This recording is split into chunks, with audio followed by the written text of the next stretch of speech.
They say that Christmas won't be the same this year. And I can't agree enough. It's true, or it is a different Christmas celebration. A while ago, on my way from San Isidro to San Pedro, ala ko yung, at hindi takalungkot, ko sana makanini I'm not used to see on Christmas Day empty streets. Dati-dati, akit mo rin anak, gagayo na wearing their new clothes. Mamuntala ka rin bale-bale, manyiklod, at manayang maginaldo siyempre. Truly, Christmas won't be the same this year. But Jesus is the same yesterday, today, and forever. I think that's the good news. Mag-iba man ang panahon, sanhi ng pandemya at sitwasyon, pero isang hindi pwedeng mag-iba ang ating Panginoon. The color of Christmas remains bright as ever in our faith in Him. Second, in our love for each other. And third, in our hope for the future. Faith, hope, and love. I guess these are the perfect gifts na dala-dala ng munting sanggol na isinilang more than 2,000 years ago. At siya pa rin ang regalong ating patuloy na tinatanggap mula sa Diyos na naging tao. Faith, hope, and love. Number one is faith. Wow, what a very timely gift in this unprecedented time we are on the pandemic. We've had enough. We started the year with the eruption of Taal volcano, and then March 15, the start of the lockdown. Who would ever thought that on Christmas Day, we continue to wear our face masks and our face shields, continue our physical distancing, and all sorts of things. Wow! Babiyaning meto nga regalo, kasalpantayanan. Faith. And you know what's the perfect symbol of faith? Faith is like an anchor. Ankla. And the anchor is used by big ships, even a small bangka. Pag nakapark yan sa baybayin ng ilog o ng dagat, kahit gaano kalakas ang alon, ang hangin, hindi yan tatangayin kasi may angkla siya. Ganun ka-importante ang angkla. In this time, kailangan natin ng angkla. At ang angkla natin ay walang iba kundi ang ating Panginoong Jesucristo.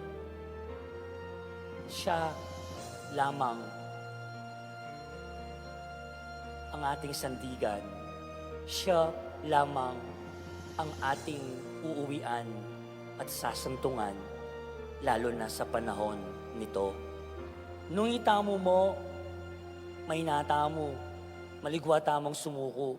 Sisikan tamo lob, uling at chewing apong lino. And that's what this celebration is all about. Choir, please sing Emmanuel. A very, very beautiful song with its message. Emmanuel, in Diyos tubusal mi, o Diyos akayabe mi. Hindi ka nag-iisa sa laban ng buhay.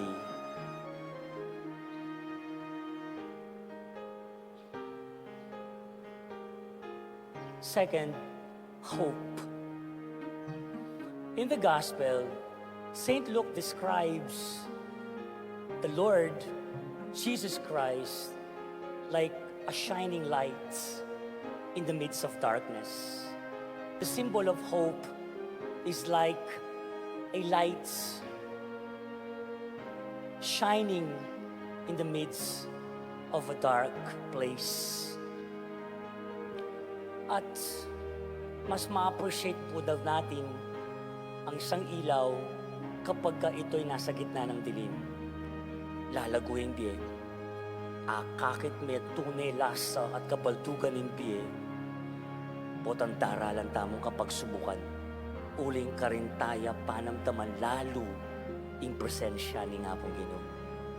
And the name of this hope, it has a face, it has the name, and the name is our Lord Jesus Christ. Hope, kapanayan, maninaya tamo, uling bahalo tamo, ating kasigraduan, king paninayan tamo. That is how St. Paul describes what Christian hope is all about. In Christian hope, there is certainty. What does that mean? May kasiguraduhan. Pag sinabi niya, mangyayari. Pag ipinangako niya, tutuparin niya. Potang sinabi ni, tututuya, tutuparane, tatalakarane, agyang na pamalyari, at makasadyaning ilele, at itaw ng sarili ng biye, pang atupad na ingkayang pamanyuyo. O yan nga pong Ginoo. Tututuya. You wanna proof? I want you to glance at the major, our contextualized thematic Belen.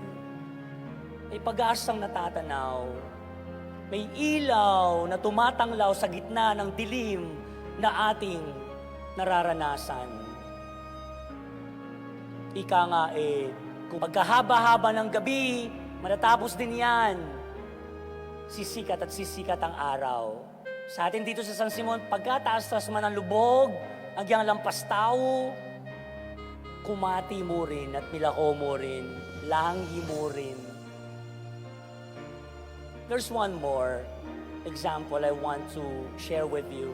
Speaking of hope, have you experienced entering a movie house? Pagkapasok mo, madilim, di ba? Wala kang halos nakikita. Yes. Even in darkness, the eyes can possibly see only if we are willing to wait. Wait! I've been hearing questions like, Mong, hanggang kapilan nini?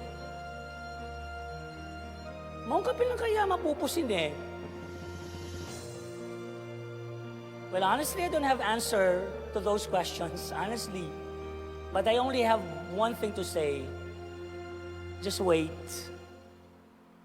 Sale se mo rin, sugurado, ingapong Ginoo, tatang iyo, at pupusa na nga niting kaya katamong daranasan. Lastly, love. St. Paul, for him, the greatest of these three is love. Alayang kwenta, ing kasalpantayanan. Alayang kwenta, ing kapanayan, hope, yung alayang lugod. Mapapakanta ako sa puntong ito, pagbigyan nyo na ako kahit paos. Ngayong Pasko'y pag-ibig, ang kailangan ng daigdig. Kay ganda ng lahat, if we will just love. I just miss Christmas ID stations. Just love. Just love. I'm not sure if I have shared this with you. Last year, during our Christmas party, among us priests, I was the organizer of that party. So I use that word, just love, as our theme. And our dear Bishop, Dong Lavarias, used the same phrase, just love. Yan ang sasabi, just love, pwede may translate yung Kapampangan nga na adwang paralan. Just love, lugod mo. It's used as a noun. Lugod mo. Pero natin yung mas malagong kabaldugan kayong Kapampangan. Ay isip ko nga na, just love, not a noun, but verb. Lugod ka. Lugod ka. It's a command. At pwede nga tamo lugod nga na. Bakit? Uling minuna nakatamong liguran ni nga pong Ginoo. Just love. God is love, and we were all created in the image and likeness of God, and therefore, we were created out of love, and therefore, what is expected of us is to love. Kita mo. Love. And that is the appropriate response to a God who loves us. We've been loved. So we need to love as God has loved us. Kaya po siya mabenging pamang yung batang bengi. O yan po, inkwento dareting karakter pigunaman tamo. Mary and Joseph, Elizabeth and Zechariah finally having their own son. Even John the Baptist. Pero may natili karelo, yung regalong tigapdak nga pong Ginoo.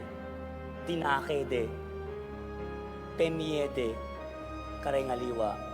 Sisters and brothers, you want to make this Christmas extra meaningful? In spite of this pandemic, learn how to give. Itamo kasi po ang sinabi ta, mamye ka. Agad tamong isipan, pera. Agad tamong isip, makabalot. Without us realizing that we can also give our time, our precious time, tita. Your talents. Katluyaming treasure.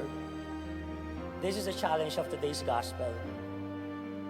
We have been given faith, hope, and love by the Lord in the manger. We are challenged to share the same gifts, gifted to give faith, hope, and love, especially those who need it most in this unprecedented time. Karinya pa mo maging makabalto ing Pasko. Mo sa sarilinan nung nanungatin mo, itake mo at miyeka king lugod ning apong Ginoo.